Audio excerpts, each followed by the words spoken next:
Jesus ibehatia ranganjia ni suluvuyansi kamarutu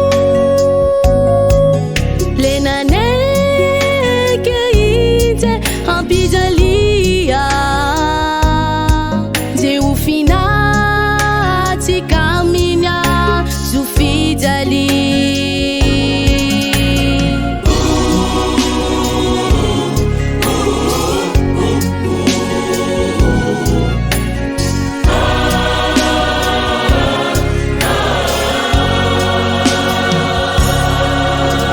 Jesus ibehatia ranganjia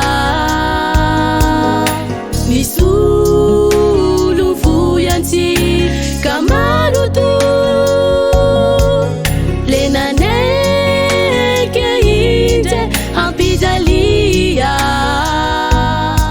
je ufinati kaminya zufijali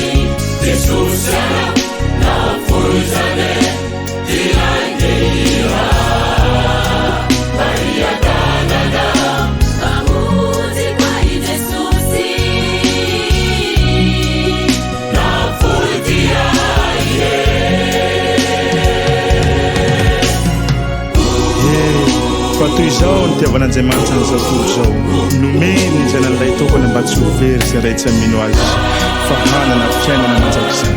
Halleluia.